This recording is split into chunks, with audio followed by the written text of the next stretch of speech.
She walked into the military courtroom with her head held high, but her uniform looked like it had been through a storm. The faded green fabric was frayed at the cuffs, the knees had stains that told stories of mud and rain, and her boots, though polished that morning, could not hide the years of wear. Every step she took echoed in the silent room, yet it wasn't respect that followed her, it was laughter. Not loud, not blatant, but the sharp whisper laughs, the kind meant to wound. Without drawing attention, she heard them, though she kept her eyes forward. They didn't whisper about the men sitting behind the lawyers, nor about the officers with their gleaming medals. They whispered about her. That's the girl. The one they're trying. A voice hissed from the back. She's the reason. Those men didn't come home, another voice added, and someone let out a quiet, cruel chuckle. Lena kept walking. Her nameplate, scratched from years of service, caught the light, but no one in the room cared who she was. To them, she was just a failure.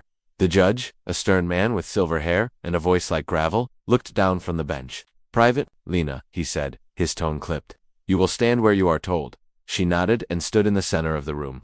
The prosecutor, a tall, thin man with cold eyes, leaned over his table and whispered something to his assistant. Both of them smiled, not friendly smiles, but the kind you wear when you think you've already won. Lena didn't move, didn't fidget, didn't blink more than she needed to. But inside her chest, her heart was beating like a drum. She remembered what her commander had said when she was escorted here. Don't speak unless you're asked. Don't break, don't cry. The first voice in the back whispered again, louder this time. She doesn't look like a soldier. She looks like she's already lost. Lena heard it. Everyone did. Someone even laughed out loud. She remembered another time she had been laughed at, years ago, before the courtroom, before the uniform, before the mission that changed everything. She was just a girl from a small dusty town where nothing ever happened. People there thought dreams were for other places. Lena had wanted to leave. She had wanted to be a soldier, not because she wanted glory, but because she wanted to prove to herself that she could do something that mattered. When she first told her family she was enlisting, her older brother had laughed so hard he nearly dropped his glass. You, he scoffed. You can't even lift a bag of rice without wheezing. You'll quit in a week. Her father hadn't laughed, but he hadn't looked at her either. There are safer jobs for girls, he had muttered, his eyes fixed on the floor. Her mother had just stood silently, wringing her hands. Lena had stood straighter that day, just like she was standing straighter now, and said, I'll do it anyway. The courtroom was colder than any memory. The air smelled of paper and polish and the faint, stale scent of old coffee. On the walls hung flags and framed photographs of men and women who had served before her, people everyone respected, people no one laughed at. The prosecutor stood, his chair scraping loudly against the floor. He was the kind of man who spoke like every word he said was already carved into stone. The court will hear the case of Private Lena, he said, accused of gross negligence and betrayal during Operation Dawnbreak. The whispers grew louder. Someone hissed, that's the mission where... But they didn't finish the sentence. Lena knew what they were thinking. They thought of the soldiers who didn't come back. They thought of the wreckage left behind. And they thought of her, always hers, the reason. She kept her face still. That's what they wanted. She knew they wanted to see her crack. Her lawyer, a tired-looking woman named Captain Mara, leaned close and whispered, stay calm. Don't let them see anything. Lena nodded once. The judge tapped his gavel. Proceed. The prosecutor smiled. It was not a nice smile. Private Lena, he began, the uniform you wear is a symbol of duty, of honor. Yet here you stand, accused of breaking both? Tell us, why should anyone believe you? Lena didn't answer. Not yet. She thought of the jungle. The thick air. The sounds that never stopped, the buzzing of insects, the distant rumbles, the whispers in the leaves, that sometimes were wind, and sometimes were footsteps. She thought of the night the mission changed. The night everything she thought she knew was ripped apart. The prosecutor slammed a folder on the table, dragging her back to the present. Papers spilled out, photos of burned equipment, broken radios, and faces of men she had known, men who had laughed at bad jokes, who had shared rations, who now were only pictures. You were the last to see them alive, the prosecutor said. His voice rose slightly, enough to let the courtroom feel his accusation, and you came back, alone. The word hung there, alone. She could feel the weight of it. Someone in the back muttered, of course she came back. People like her always. Lena's fists tightened at her sides, but she said nothing. The prosecutor stepped closer. Do you deny giving the wrong coordinates? Lena looked up, her eyes steady. I didn't give the wrong coordinates, she said, her voice, calm, quiet but clear. The courtroom erupted into low murmurs. The judge raised a hand. Order. The prosecutor's smile faded slightly. Then explain this, he said, slamming a radio log onto the table. This shows the last transmission. Lena, why did you do this? Those were the final words from Sergeant Harlow. Before the signal cut off, would you like to tell the court what he meant? Lena didn't flinch, but inside, her chest burned. She remembered Harlow's voice, ragged and full of fear. That night? I will, she said, her voice low. But, not yet. The prosecutor tilted his head. Not yet. This is a courtroom. Private, not a stage. Lena didn't answer. The whispers turned to sharp laughter again. She's stalling, someone said. She has nothing, another voice whispered. She looked around the courtroom for the first time, her eyes sweeping over the faces. Most of them wouldn't meet her gaze. Some looked at her with disgust, others with pity. Only one Faisa, young soldier, sitting in the corner, looked uncertain, as if he wasn't sure what to believe. She remembered her training days, the ones everyone said she wouldn't survive, the endless runs, the push-ups in the mud, the shouted insults from instructors. She had been the weakest at first, the slowest. The one people laughed at when she dropped her rifle in the rain, but she didn't quit. That's what she wanted to shout now. I didn't quit then, and I won't quit. Now but she stayed silent. The judge leaned forward. Private Lena, you will have your chance to speak, but if you withhold the truth, it will not help your case. Lena met his eyes. The truth is all I have, she said softly. A murmur went through the room again, but this time it wasn't laughter, it was confusion. The prosecutor scoffed. Truth, then tell us why you opened fire that night. Her lawyer stood quickly. Objection, that will be addressed later. The judge nodded. Stick to the timeline. Prosecutor. The prosecutor frowned but didn't push. Instead, he turned to the table, picked up a sealed evidence bag, and held it up for the room to see. Inside was a letter, yellowed at the edges, the seal broken. This, he said, was found in her pack the night she was brought back. She's never spoken about it. Would the defendant care to explain? Lena's eyes stayed on the letter. The room leaned in. She reached out slowly, her fingers brushing the plastic. She thought of the day she first saw that letter, handed to her by a man who wore no name tag, no rank, just a uniform that didn't belong anywhere.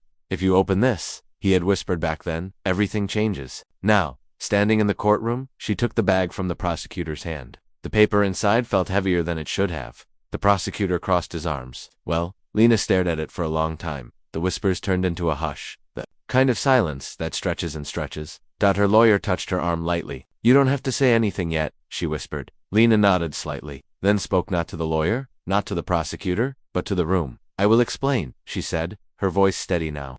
But when I do, you will have to decide. If you really want to hear the rest. The room froze. The prosecutor laughed, but it sounded uneasy. What is that supposed to mean? Lena looked down at the letter, the broken seal, the faint smudge of a fingerprint on the edge, the handwriting she still remembered. She looked back up. It means, she said slowly, that you don't know the real mission. None of you do. The courtroom went silent again. Real silence, not the whispering kind. Even the people who had been smirking now leaned forward. The judge tapped his gavel once. Not because anyone was talking, but because the tension in the room had become a living thing. Private Lena, he said, ye will tell us what you know.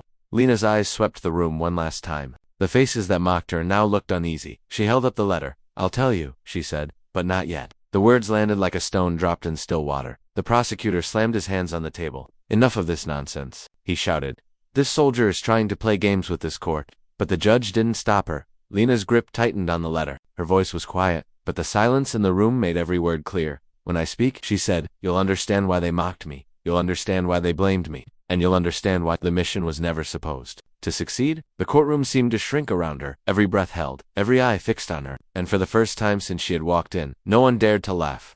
She lay awake that night in the barracks, staring at the ceiling as the cold metal frame of her bunk dug into her back. The sound of distant voices, of boots clattering against the hallway floor, drifted into her room, but she didn't hear them, the way others did. They weren't just noises, they were reminders. Reminders of every word she had heard that day in court, every sneer, every whisper of she's the one who failed them. The trial would continue tomorrow, but tonight, she was alone with her thoughts, and her thoughts weren't kind. She turned on her side, clutching the pillow tighter, her breath shaky. Somewhere in her pack, the letter still sat in its evidence bag, heavy and silent like a buried secret. She thought about tearing it open again, reading the words she already knew by heart, but she didn't. She wasn't ready. Not yet. The next morning, they brought her back to the courtroom. This time, she walked slower, not because she was weak, but because she was remembering the day she started walking this path at all. Years ago, long before the uniform and the trial, she had been Lena from a small, dusty town. A place so quiet that even the dogs seemed to sleep through the day. People there lived simple lives. They woke up,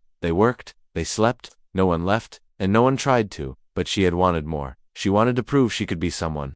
The day she walked into the recruiting office, her boots were secondhand, and her hands shook, but she didn't let anyone see. The officer behind the desk had looked up, his eyebrows raised when he saw her. You're here to enlist, he asked, his tone surprised, almost amused. Yes, she said simply. He studied her like she was a puzzle he couldn't solve. Do you know how hard this is? I do, she replied, though she didn't fully. The word hard didn't cover it. She remembered the training days like they were burned into her skin, the endless running through mud, the weight of a rifle that felt heavier every hour, the yelling, always the yelling. The instructors didn't go easy on her. They didn't go easy on anyone, but on her, they were sharper, louder. Why are you even here? I had shouted, his voice cutting through the rain as she struggled to lift herself over a wall. Go home, Private, before you break. She hadn't gone home. She fell in the mud, her arms shaking, her knees scraped raw, but she got up. Some of the other recruits laughed behind her back. She won't last, one said when she was close enough to hear. She quit before week 3, but she didn't quit. She stayed. She remembered the first time she felt like maybe she belonged. It was during a night drill, the rain pounding, the ground slippery. Everyone was tired, miserable, cold. They were ordered to move a supply crate uphill too heavy for one person. She didn't wait for someone to tell her what to do. She stepped forward, grabbed one side, and lifted. Someone muttered, "She's stronger than she looks." That was the first time anyone had said anything like that now. In the courtroom, those same kinds of people didn't see her strength anymore. All they saw was the failure. The prosecutor's voice snapped her back to the present. "Private Lena," he said as the trial resumed, "we will now go over your record, your service history, and the mission." She sat down at the defense table, her hands folded on her lap, her lawyer whispering something she didn't catch. The prosecutor began reading from a file, his voice flat, deliberate. Lena, age 23, enlisted at 19.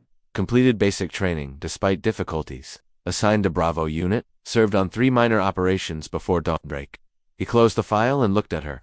"You weren't remarkable. Were you not the best? Not the fastest? Just there?" Lena didn't reply. He leaned forward, "And yet somehow you were chosen for dawnbreak. Tell us why." The room shifted. Even the judge looked curious. Lena took a breath. "Because someone wanted me there," she said. The prosecutor frowned. "What does that mean?" "It means," she said slowly, "that before dawnbreak, someone gave me a letter." The room went quiet. The prosecutor's smile returned, sharper this time. "Ah yes, the letter." He gestured to the evidence bag sitting on the table. "We'll come back to that." He flipped a page. "Before that mission, did anyone question your ability?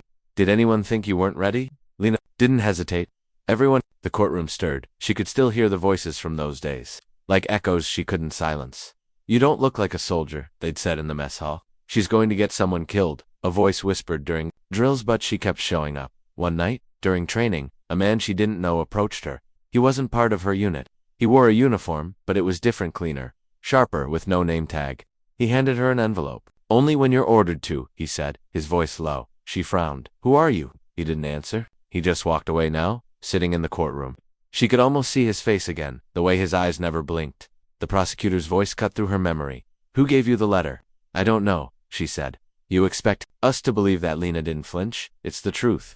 The judge leaned forward. "Private Lena, was the letter related to dawnbreak?" Lena hesitated. The room leaned closer. "Yes," she said finally. The whispers began again, louder this time. The prosecutor slammed his hand on the table. "Then explain why you hid it." Lena stared at the letter. "Because it wasn't supposed to exist." She thought because if anyone else saw it, they'd know what the mission really was. But she didn't say that. Not yet. "Instead," she said, "because I was told to."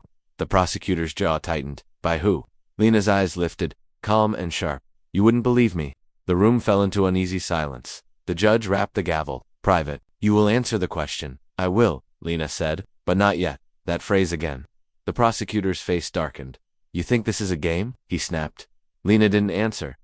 Her lawyer leaned closer, whispering urgently, "Careful. Don't push too far." Lena nodded slightly, but didn't take her eyes off the letter. Her mind drifted back again to the day they were sent out, dawnbreak. She remembered the orders, the rushed briefing, the way her squad had looked at her. Some were friendly, some were cold. Sergeant Harlow had pulled her aside. "Listen," he said, his voice low but firm. "This mission isn't what it seems. Keep your head down, follow orders, and don't ask questions." She nodded then, but she had questions. Questions that only grew louder when they reached the jungle. She saw things she couldn't explain, strange equipment, silent figures in the trees, things that weren't part of the mission, they were told about. She had tried to tell Harlow. He'd cut her off. "Not now," he'd said. "We'll talk after." But there was no after. Now. In the courtroom, the prosecutor slammed another photo on the table. This one of a burned village, smoke curling into the sky. "This," he said, his voice sharp, "is what happened. And you were there." Lena stared at the photo. "I was there," she said softly. "Then why are you the only one sitting here?" the prosecutor demanded. Lena looked up slowly. "Because someone wanted it that way," she said. The courtroom went silent again, the kind of silence that felt like it might crack under its own weight. The judge tapped the gavel once, his eyes narrowing. The prosecutor laughed once, sharp and hollow. "You speak in riddles, Private.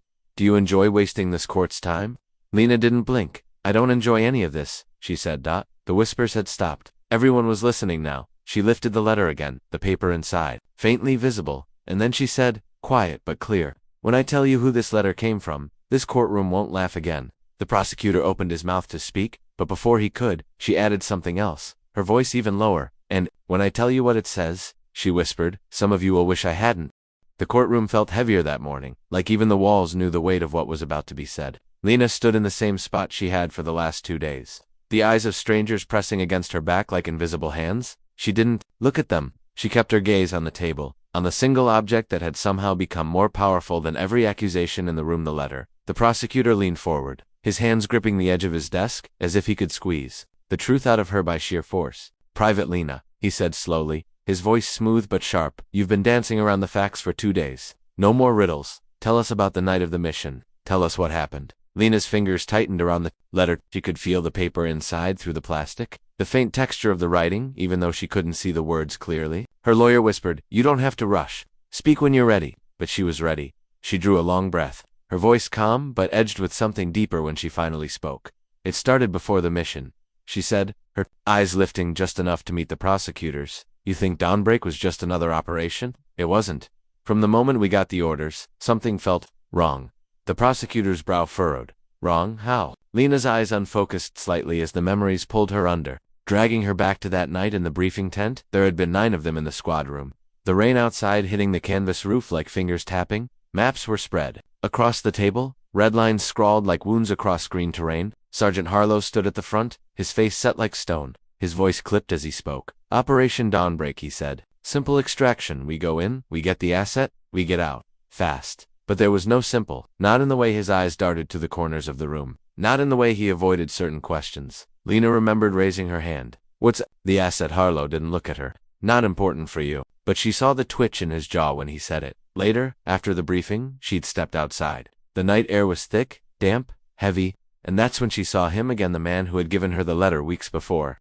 He stood in the shadows, as if he'd been waiting for her. "Read it," he said, his voice low. She shook her head. "You said to wait." "Wait too long," he replied, "and you won't survive." She stared at him. "Who are you?" But he turned and disappeared into the rain, leaving her holding the sealed envelope back in the courtroom. Lena's voice stayed steady, but her hand gripped the evidence bag tighter. "I should have opened it then," she said softly, "but I didn't. I followed orders."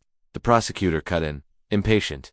"What happened on the mission?" Lena blinked slowly, forcing herself back to that day. They'd flown in under gray skies, the helicopter, blades slicing the air like knives. The jungle spread out below them, endless and green, hiding everything. She remembered the smell, first wet earth, smoke in the distance, and something sharper. Like metal dot, they hit the ground hard, mud splashing up their legs as they fanned out. Sergeant Harlow's voice came over the coms. "Stay tight, move fast. Don't think, just do." But Lena did think. She thought when she saw footprints that didn't match any of their boots. She thought when she saw the broken radio parts half buried in the dirt, like someone had smashed them on purpose. They were supposed to meet an informant, someone who would lead them to the asset. But the man never came. Instead, they found a village. Lena stopped speaking. The courtroom leaned in. "What did you see?" the prosecutor demanded. Her voice was quieter now. "Children, old people, not soldiers, not threats, just people." The room went silent except for the scratch of a pen as someone took notes.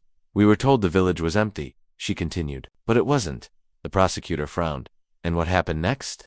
Lena's hands clenched tighter. Harlow had called the squad together in the center of the village. His face was tight, his voice even tighter. "Orders have changed," he'd said. Lena remembered the way the other soldiers looked at each other, confused, uneasy. "What do you mean changed?" someone asked. Harlow didn't answer right away. He just handed down the command, "Burn it." The word had hung there like smoke. Lena felt it hit her chest like a hammer. Burn it, the huts, the fields, everything. She had stared at him. "Sir, there are civilians." "Burn it," he repeated, his voice sharper. "That's an order." Back in the courtroom, she stopped speaking again. The prosecutor leaned forward. "You're saying the mission turned into what? A purge?" Lena didn't answer. Answer the question? "Private." Her eyes flickered to the judge, then back to the prosecutor. "Yes," she said, her voice like glass cracking. Gasps rippled through the courtroom. The prosecutor pounced. "So you admit you disobeyed an order?" Lena's gaze sharpened. "I admit I refused an order." "There's a difference." The prosecutor smirked. "That refusal cost lives." Lena's voice dropped, but the room heard every word. "No, that order would have cost more." For the first time, the whispers in the courtroom weren't mocking, they were uneasy. The prosecutor slammed another photograph onto the table, this one showing blackened ruins and bodies covered in sheets. "You call this saving lives?" he snapped. Lena's eyes fixed on the photo, but she didn't flinch. I call this proof, she said. Proof of what that dawnbreak was never what they said it was. The judge's gavel hit the block once, but it wasn't to silence anyone, it was just to break the tension. Private Lena, he said slowly. What exactly was Dawn? Lena's voice was steady now. It was supposed to be an extraction, she said, but it was really a cover. A cover for something they didn't want the world to see. The prosecutor laughed once, harsh and forced. And who are they? Lena, fingers tightened on the letter again. She looked down at it, then back up. You'll find out, she said quietly. The prosecutor's patience snapped. Tell us now. Lena shook her head. Not yet. The words were the same, but her tone was different now. Not stalling, not afraid. Certain. The courtroom hung on the silence that followed, as if the very air was waiting for her next words. Finally, she added, her voice like a blade cutting the stillness. But when I do, you'll wish the mission had stayed buried. Lena woke before dawn, the kind of waking that wasn't rest, but escape from a dream that felt too heavy. The barracks were quiet except for the faint hum of the overhead light. She sat on the edge of her bunk, her hands gripping the thin mattress, as if it could anchor her in a world that felt like it was shifting beneath her feet. The trial would continue today. She knew what the prosecutor wanted, to paint her as the villain, the one who disobeyed orders and got good men killed. But she also knew something the courtroom didn't. That she wasn't the only one on that mission hiding the truth. When she entered the courtroom that morning, the whispers were louder than before. Yesterday, she had shaken them. She had spoken words that made people sit straighter, made their smirks falter. But this morning, the air felt sharp again, like knives thrown in murmurs. That's her, someone hissed. She admitted it, another voice muttered. She refused orders. A soldier in the back scoffed. She's just trying to blame someone else. Lena ignored them, but each word slipped under her skin.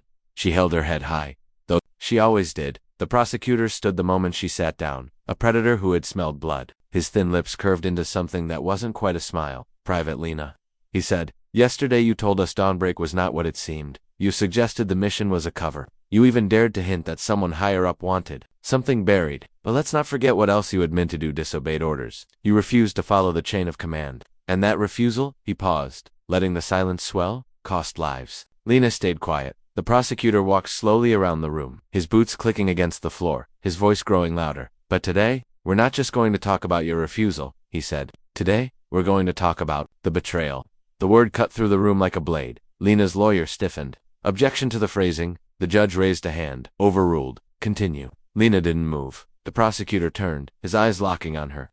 Because this isn't just about a soldier who failed. This is about a soldier who might have turned against her own. Whispers erupted in the courtroom, sharp and ugly. Turned against her own. Someone muttered, "She's a traitor." Another voice hissed. Lena kept her voice calm when she spoke. "I didn't turn against anyone." The prosecutor's eyebrows rose. "Didn't you know?" He slammed a document onto the table. "Then explain this." The paper shook slightly when he pulled it from its folder copy of a transmission, typed words from the last night of dawnbreak. "Lena, why did you do this?" The words were simple, but the room went still when they were read aloud. The prosecutor turned the page so the courtroom could see. Sergeant Harlow's last recorded words before the signal cut out. "Directed at you? Tell me, Private, what did he mean?" Lena didn't answer immediately. She remembered Harlow's voice that night. Ragged, desperate, broken by static. "Lena, why did you do this?" But she also remembered the moment before that, the betrayal that no one in this room wanted to talk about. "I'll tell you what he meant," Lena said finally, her voice low, "but not the way you want me to." The prosecutor smirked.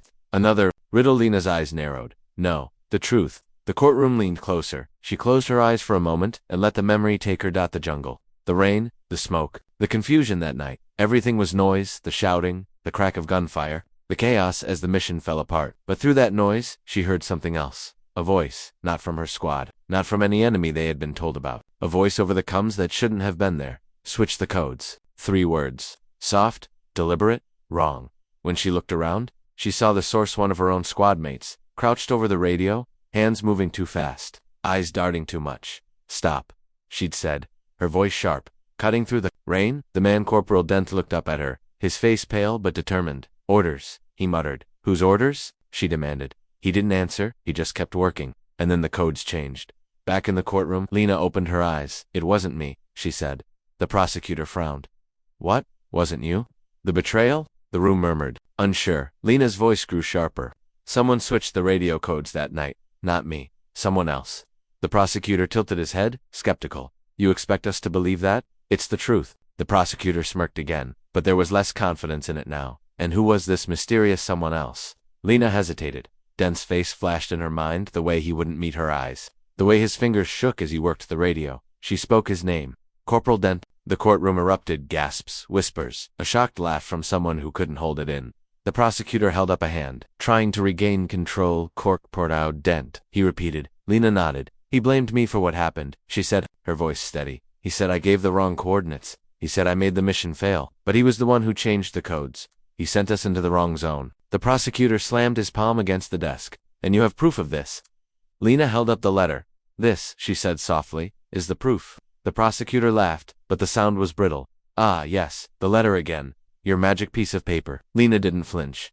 It's not magic, she said. It's instructions, real instructions. Ones that explain why Dent did what he did. The prosecutor sneered. Instructions from who? Lena's voice was calm, but there was steel in it. When I tell you who sent this, she said, you'll understand why Dent betrayed us. The room leaned in again, breath held, eyes fixed on her. The prosecutor snapped. Tell us now. Lena shook her head slowly. Not yet. The whispers started again, but they weren't laughter this time. They were uneasy, because the way she said it didn't sound like a game anymore. It sounded like a warning. The courtroom was different that morning. The usual buzz of whispers wasn't there, not the sharp laughter, not the muttered insults that had followed Lena every step since the first day.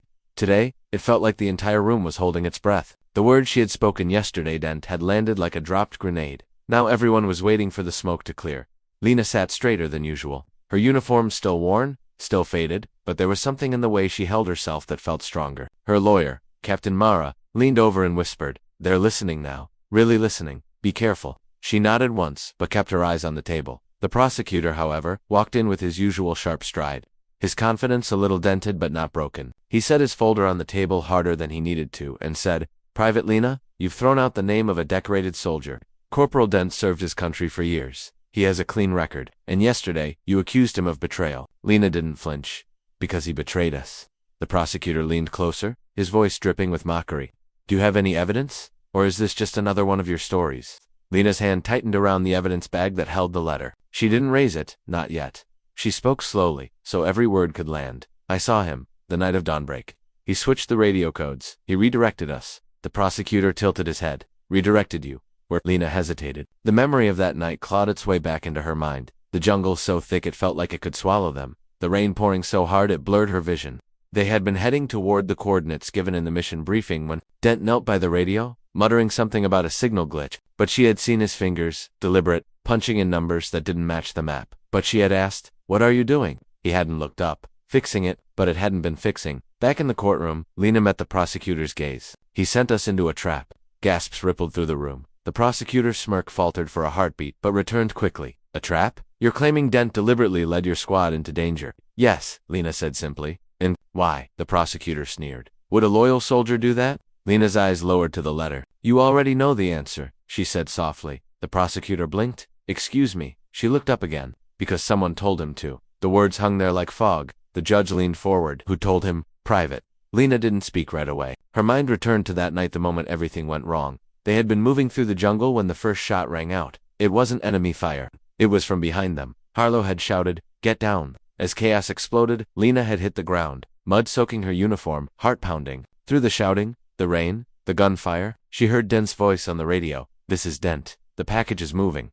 Those words shouldn't have made sense. They weren't part of the mission brief, but in that moment, they did. Back in the courtroom, Lena's voice hardened. Dent wasn't just a soldier on that mission. He was working for someone else, someone who gave him different orders. The prosecutor crossed his arms. And let me guess the proof is in your letter. Lena nodded once. He laughed, though it didn't sound as confident as before. This letter has become the centerpiece of your story. Private. But so far, all we've seen is an envelope. No names, no details, just your word. Lena's voice sharpened. You'll see more than my word. She placed the evidence bag on the table. Every eye followed it. The prosecutor stepped closer, his voice quieter now. Who wrote it? Lena didn't answer right away. Because the name in that letter wasn't just a name. It was a shadow that stretched over everything. She thought of the man who handed it to her. No name tag, no rank showing. Just a uniform that didn't belong to any unit she knew. When she asked who he was, he had only said, open this when you need to. And now, in the courtroom, she was closer than ever to saying his name aloud. Lena took a slow breath.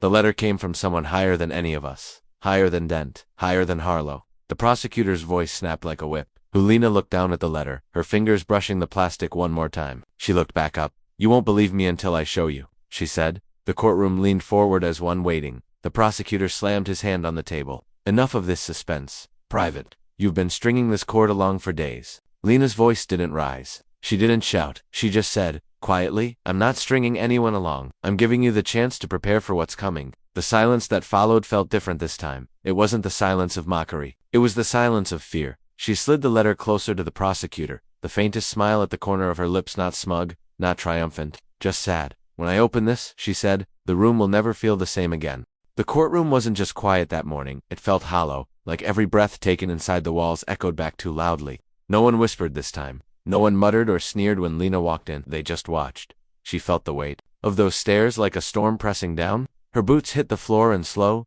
steady steps. The letter sat in her hand, sealed, the paper inside crinkling softly whenever she shifted her grip. Captain Mara, her lawyer, leaned in close as Lena took her seat. They're expecting you to break today, she whispered. If you open that letter now, everything changes. Are you ready for that? Lena didn't look at her. She kept her eyes on the table, on the envelope. I've been ready since the day it was handed to me, she murmured. Across the room, the prosecutor stood, his usual smirk, dulled but not gone. He smoothed his tie, cleared his throat, and spoke with a voice that was sharper than usual, like a blade that had been honed. Overnight, Private Lena, he began, you've dragged this court through days of half-truths, riddles, and cryptic warnings. And now you claim this, he gestured at the envelope with open disdain, is the key to everything. Lena didn't rise to the bait. He walked toward her slowly, his boots clicking against the floor in deliberate rhythm. So, Private, will you finally open it? Or will you keep dangling it in front of us like a carrot on a stick? Lena's gaze lifted. Her voice stayed calm. I'll open it, but you need to understand something first. The room seemed to lean closer. She placed the envelope flat on the table and pressed her palm on top of it. This letter isn't just instructions, she said softly. It's a confession. The prosecutor frowned. A confession? From who? Lena's fingers traced the edge of the envelope. From someone who should have been sitting where I am now, she replied. Gasps rippled through the spectators.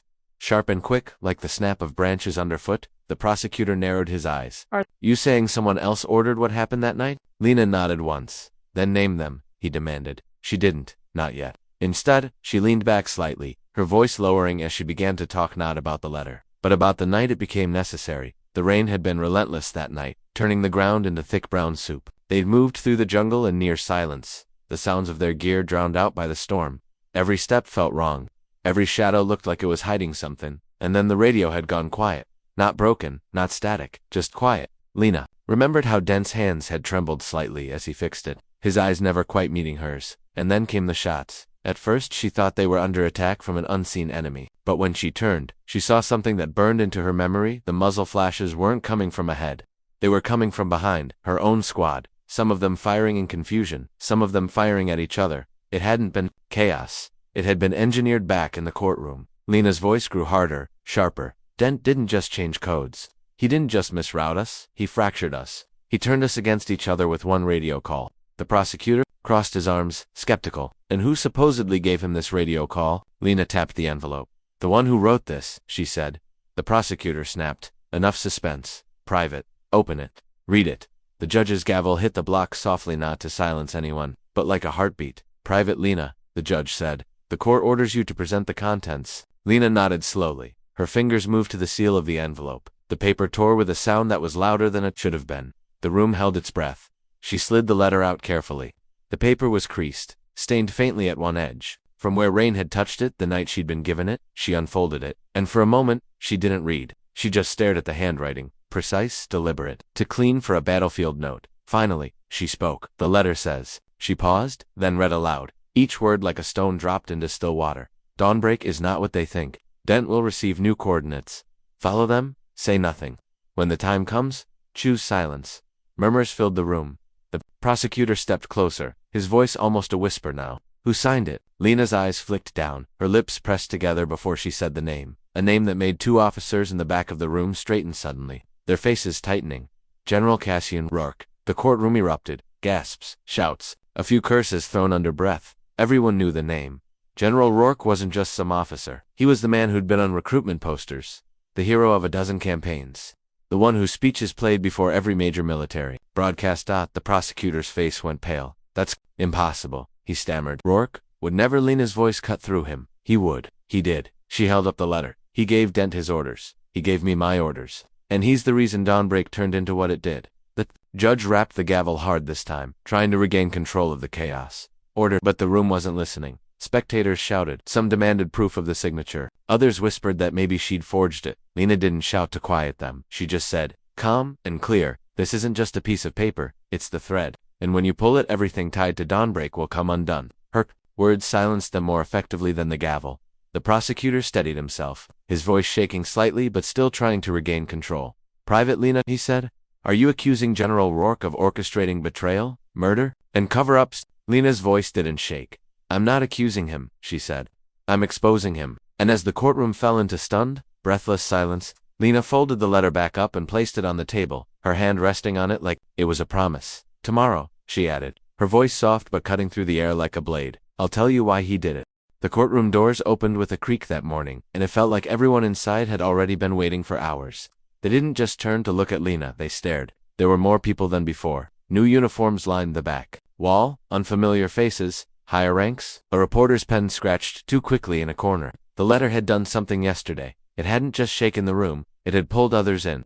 Lena walked down the aisle slower than before, not because she was tired, though she was, but because she felt the weight of what she'd said yesterday pressing behind her like a wave. General Rourke, she whispered under her breath, as if saying the name again would make it less monstrous. It didn't. Captain Mara leaned toward her as they sat. They'll come for you harder now, you know that, right? Lena gave the faintest nod. They'll come for him too. Across the room, the prosecutor looked different. Yesterday, he'd been sharp and smug, ready to cut her apart. Today, his suit was still sharp, but his voice had a tension in it, like he'd been given new instructions overnight. He didn't waste time. Private Lena, he began, his tone almost a calm. You made a claim yesterday. He held up the letter like it was poison.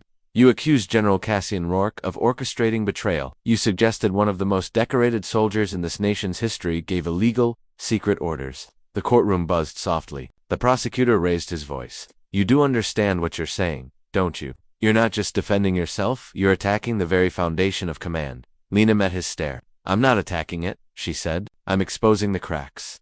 The prosecutor's jaw tightened. He turned, gesturing for someone at the back to step forward. The doors opened again, and boots clicked on the floor, and then she saw him.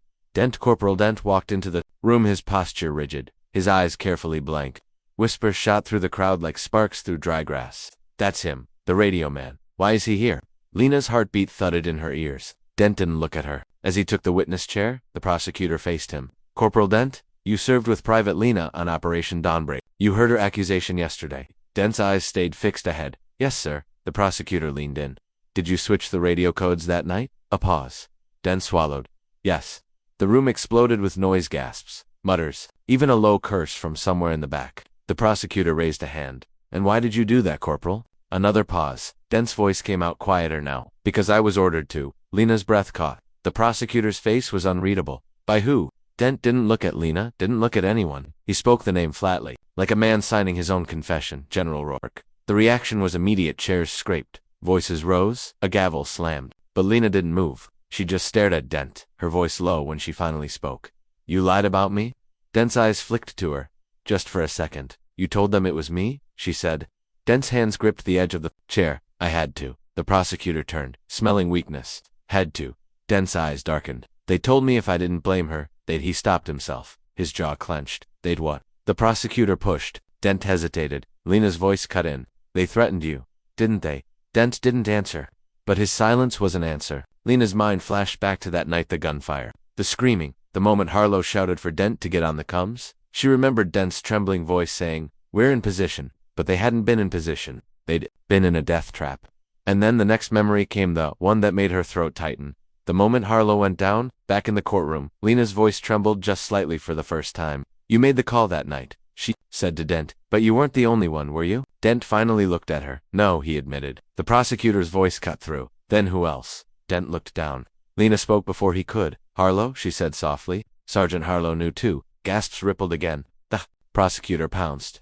Are you accusing your commanding officer now too? Lena's voice didn't rise. I'm saying he was trapped, like the rest of us. But he knew something we didn't, and he died trying to keep it buried. The room went still. The prosecutor hesitated, just for a beat, before asking, and what exactly was he trying to keep buried? Private. Lena's fingers tapped the table once, her eyes fixed on Dent, who wouldn't look back. She leaned forward slightly, her voice dropping into something sharp and cold. The truth, she said. That Dawnbreak wasn't about an asset. It wasn't about an operation gone wrong. She paused. It was about covering up something the military didn't want anyone to see. The prosecutor's voice rose, impatient. And what was that? Lena's eyes didn't waver. You'll hear it tomorrow, she said softly, and then she added, her voice carrying through the silence like a warning bell. But when I say it, there won't be anyone in this room who can pretend they didn't know. The storm outside had started before dawn. The sky was heavy and dark, the kind of gray that felt like it might crush the earth beneath it. When Lena walked into the courtroom that morning, rainwater clung to the edges of her boots. Inside, the atmosphere was different again. It wasn't just crowded, it was packed. More uniforms, more cameras. Reporters leaning too far forward, pens flying across pages, lenses clicking softly. Even the judge looked heavier today, as if the weight of yesterday's name. Rourke had pressed down on his shoulders too. Lena sat at the defense table, her hands folded in front of her. The letter was gone now. It had been taken for evidence, but she didn't need it in front of her anymore. The words were burned into her memory. Captain Mara leaned in. Today's going to be ugly. They'll try to rip you apart before you can say what's next. Lena nodded slightly. Then I'll have to say it before they can stop me. The prosecutor stood, his voice sharp but strained, as if someone else was pulling his strings today. Private Lena, he said, yesterday you accused General Cassian Rourke of issuing illegal orders. You dragged the name of a national hero into the dirt. Lena didn't respond. He kept talking, louder, and you didn't stop there. You implied Sergeant Harlow was complicit. You turned on your own squad, one by one. And yet he paused for effect. You still haven't told this court what dawnbreak really was. All eyes turned to her. Lena raised her head. I'm ready to, she said simply. The prosecutor's mouth twitched, but he nodded. Then tell us. Tell us what was so terrible it led to betrayal, death, and lies. The room went silent. Even the rain outside felt quieter. Lena's voice dropped into something steady, almost a calm. Dawnbreak was never about extraction, she began. It wasn't about retrieving an asset. It wasn't even about neutralizing a threat. She looked at the faces around the room, soldiers, reporters, strangers leaning in like they might miss the words if they blinked. It was about erasing one. A ripple of whispers spread, but she kept talking. The village we found that night wasn't just a random stop. It wasn't just in the way. It was the target. The prosecutor scoffed lightly, trying to regain footing. A target. Wiley's eyes sharpened, because those people weren't supposed to exist. The room froze. She let the weight of the words settle before continuing. They weren't soldiers. They weren't rebels. They weren't even civilians caught in the crossfire. They were something else. Something else. The prosecutor repeated, mocking, but his voice had a crack in it now. Lena leaned forward slightly. They were survivors of a program no one was supposed to know about. A program that started long before dawnbreak. A program General Rourke ran. The reaction was immediate, shocked, gasps, pens scratching harder, someone whispering, what program? The prosecutor slammed his hand on the table. That's speculation. Baseless, Lena's voice cut through him like a blade. I saw them. The courtroom went still again. Her voice was quieter now, but the room felt it like a current. They were sick. Not in the way you think. Their eyes, their skin. It wasn't natural. Some of them couldn't even speak. And the ones who could, kept saying the same word? The prosecutor leaned in, his voice trembling slightly. What word? Lena's breath caught for a second before she said it. Project. Her memory pulled her back there. The smell of burned wood and rain. The broken huts. The faces of people who looked human but weren't, not completely. She remembered one girl, maybe 12, clutching her arm like it hurt to hold it, whispering that word over and over. Project, project. And then dense voice on the radio, Rourke says, burn it. Back in the courtroom, Lena's hands tightened into fists. That's why dawnbreak happened. Not to save anyone, not to extract anything. It was a cleanup. The prosecutor's face hardened, but there was something in his eyes now, hesitation. Lena leaned closer, her voice sharper. Rourke wasn't protecting the military. He wasn't protecting the country. He was protecting his secret. The judge raised a hand, his voice firm. Private Lena. What secret exactly? Lena's chest rose and fell once. Slow. She met his gaze. That he'd been experimenting on people. For years. The silence that followed wasn't just quiet. It was heavy. Reporters froze mid. Someone in the back whispered, that can't be true. But no one laughed. No one mocked. The prosecutor cleared his throat. His voice strained now. You're accusing a 4-star general of human experimentation? Private. Do you have proof? Of that, Lena looked him dead in the eye. I saw the proof. Walking, breathing, begging. She paused. And when they couldn't bury the survivors quietly, they buried us in the mission, instead. The gavel slammed, but the judge's voice wasn't commanding, it was unsettled. This court will reassess for 1 hour, he said. But Lena didn't stop speaking. As the room stirred. She leaned forward and said one last thing, her voice cutting through the shuffle of movement. Tomorrow, I'll name the first person Rourke tested on. She let the pause hang like a blade. And when you hear the name, you'll realize this courtroom isn't the only place he should be standing trial. The rain hadn't stopped all night. By the time Lena arrived for the 9th day of the trial, the sky above the base was almost black, clouds hanging low like they wanted to crush the building beneath them.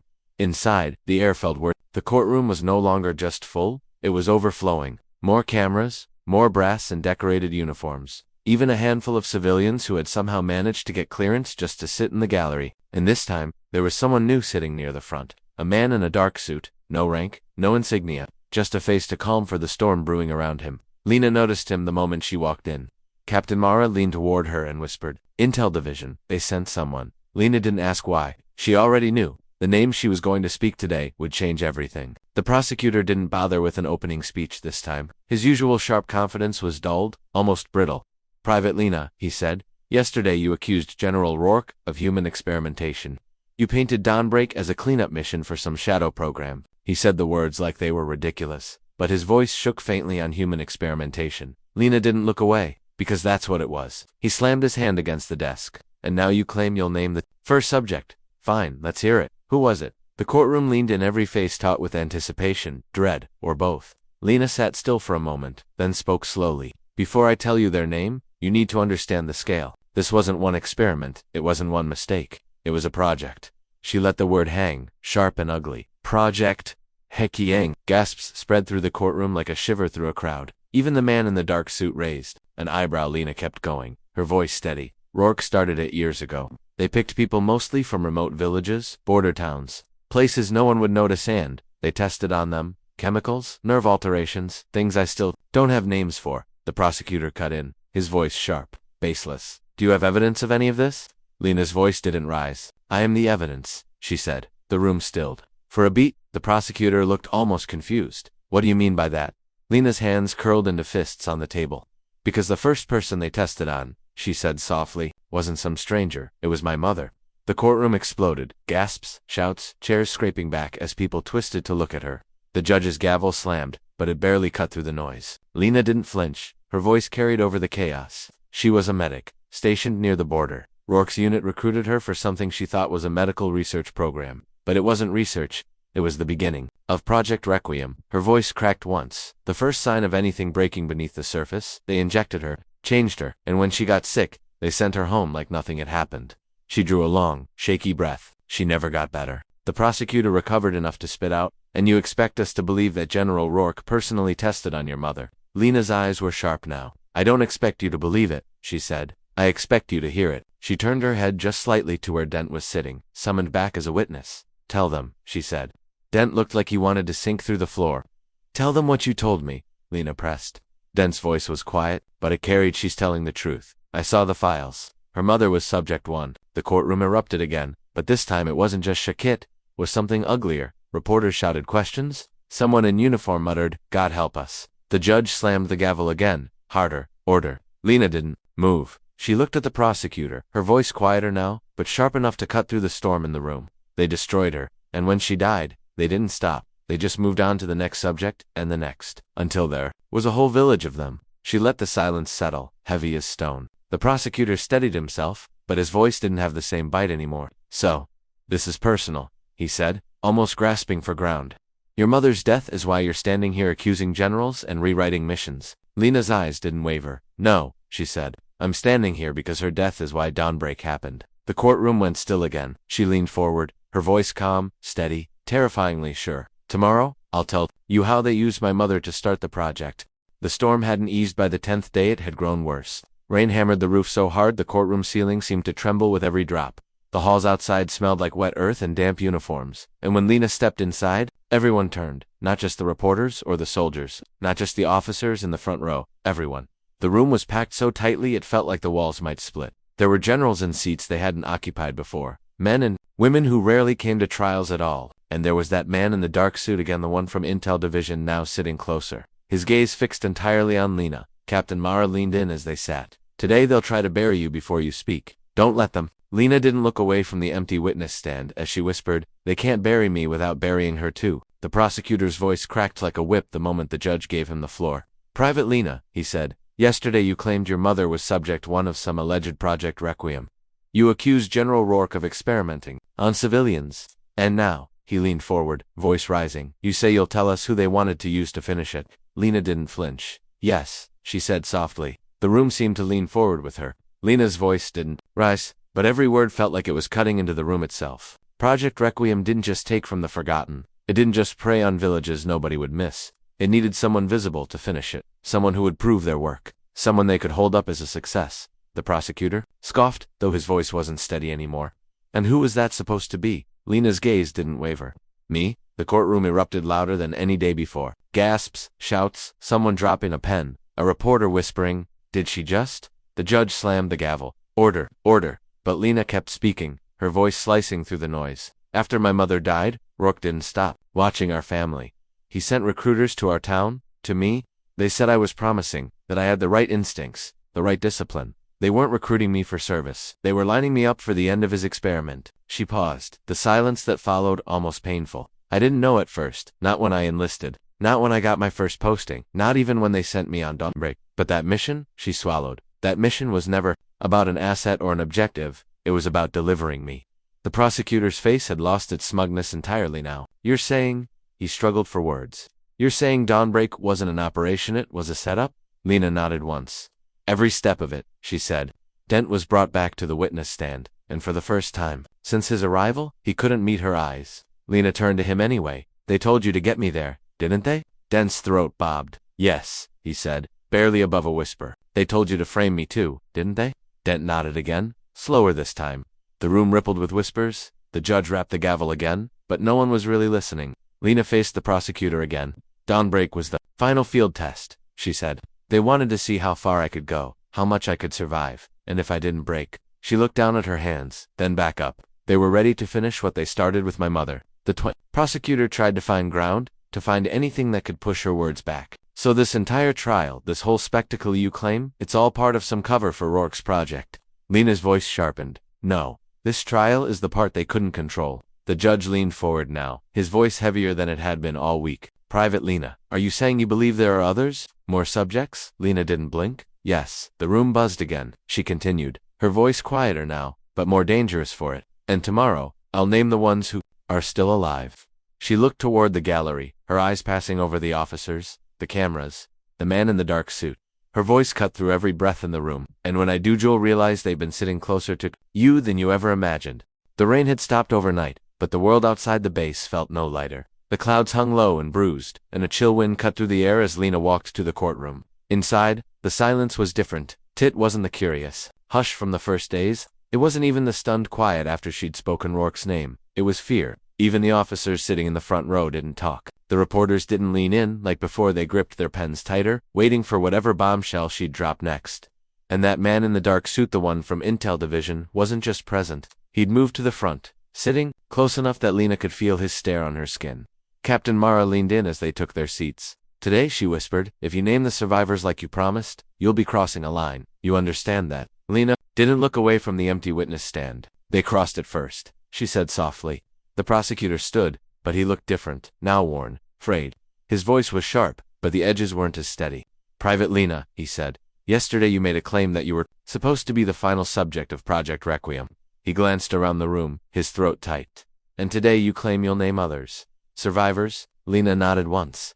"Yes." The room leaned forward again. Lena's voice stayed calm. "Project Requiem didn't end with my mother. It didn't end with dawnbreak. It's still out there, because not everyone they tested on died." A ripple of gasps ran through the room, but she didn't pause. "I saw them the night of dawnbreak, faces in the shadows, people who weren't quite people anymore." The prosecutor seized on that. "And you can name them." Lena's voice sharpened. "I can name 3. The courtroom buzzed, louder pens scratching, whispers hissing between rows. Lena straightened, her voice firm. "The first is Elias Venn." The name sent a visible jolt through a colonel. Sitting 2 rows back, Lena saw it, so did the reporters. "He was one of Rourke's first successes," Lena continued.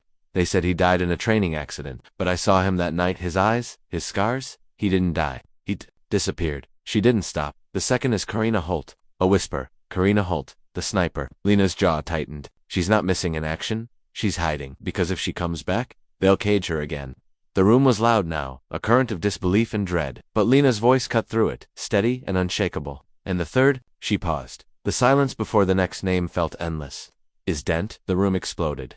Gasps, shouts, voices rising in disbelief. Dent froze where he sat, his face draining of color. The prosecutor snapped. "What? He's testifying here. He's a witness, not a subject." Lena turned to Dent, her voice like steel. "Tell them." Dent's hands trembled on the stand. Tell them what you told me, she pressed.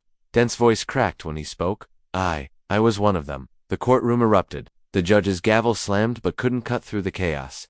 Reporters shouted. Someone cursed. Someone else stood before being shoved back into their seat. Dent's voice rose over it all, louder, shaking. They called me a partial success. That's what the file said. He stopped, eyes wet. I didn't want to remember, but I did. The injections, the tests, they told me I'd forget, that I'd just be normal again. Lena's voice cut in, soft, but cutting. They used you, and then they used you again. The prosecutor looked pale now, his voice brittle. So, Private Lena, these are your survivors, you've named them. Elias Fenn, Karina Holt, and Dent. Lena didn't blink. They're not just survivors, she said. They're witnesses, and if they speak, Project Requiem falls. The gavel finally brought some order, though the room was still trembling with whispers. The judge's voice was heavy. Private Lena, you've opened doors this court cannot easily close. Lena's gaze swept the room, the cameras, the generals, the man in the dark suit who hadn't blinked once, and she spoke, steady and final. Tomorrow, I'll open the last one. Her voice dropped lower, almost a whisper, but the room felt it like a blade pressed to its throat. Tomorrow, I'll tell you who ordered Project Requiem, before Rourke ever touched it. The 12th day felt heavier than the 11 before it. The sky was clear for the first time in days, but instead of lightness, it brought something worse, clarity. The entire base seemed to hold its breath. Soldiers lined the hallways as Lena walked through. Cameras were already flashing before she even reached the courtroom doors, and when she stepped inside, the room was silent, not from respect, but from the weight of knowing this was it. The gallery wasn't just full, it was stacked with power, high-ranking officers, intel officials, men and women whose names never made the news because they lived in the shadows of it, and in the very front. That man in the dark suit from Intel Division sat perfectly still, his hands folded neatly, his eyes locked on Lena like she was a weapon pointed right at him. Captain Mara leaned in, her voice a whisper so soft it was almost a prayer. You name the one who started it all, and there's no going back, no undoing it. Lena didn't look away from the empty witness stand. There was never any going back, she murmured. The prosecutor stood, but he wasn't the same man who had mocked and pressed her days ago. His voice was thinner now, cautious, as if he'd been told there were things even he shouldn't touch. Private Lena, he said, you've accused a decorated general. You've revealed names of alleged survivors. You've painted this Project Requiem into something monstrous. He paused, glanced toward the dark-suited man, then back at her. And yesterday, you claimed someone ordered this project long before Rourke ever touched it. The room leaned in.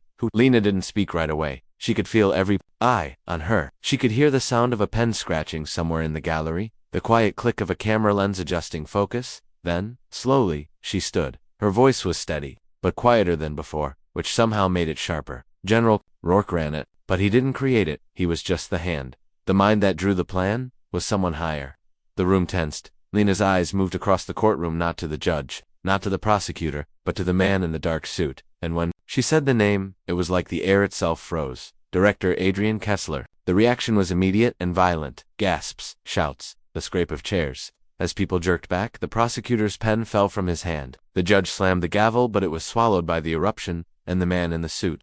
He didn't move. He didn't blink. He just watched. Lena's voice cut through the chaos like a blade. He wasn't in the field. He wasn't on the ground. But every injection, every test, every name on that list, they were his decisions, his signatures. The prosecutor stammered. That's the head of Intel Operations, you can't. Lena turned on him, her voice rising for the first time in days. I can because I have the file. The room froze. Lena held up a thin folder, rain-stained, but real. I kept it hidden. Dent helped me pull it from the server the night before we were betrayed. She laid it on the table. It has Rourke's name, it has my mother's name, and it has Kessler's signature on the very first page. The gavel slammed again, harder, but this time the judge's voice wasn't in control. It was shaking. This court will recess. No. Lena's voice stopped him cold. This doesn't get buried in a recess. She stepped forward, closer to the center of the room.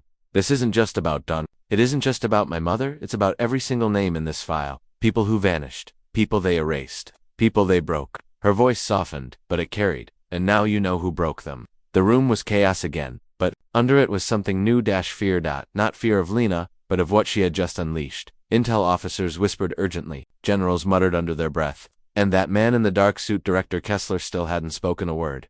Lena turned toward him, her voice like ice. Tomorrow, I finish this. Tomorrow, I tell you what Project Requiem was meant to become. She let the pause hang, the whole room hanging on it, and why Kessler was willing to burn an entire squad, an entire village just to keep it alive.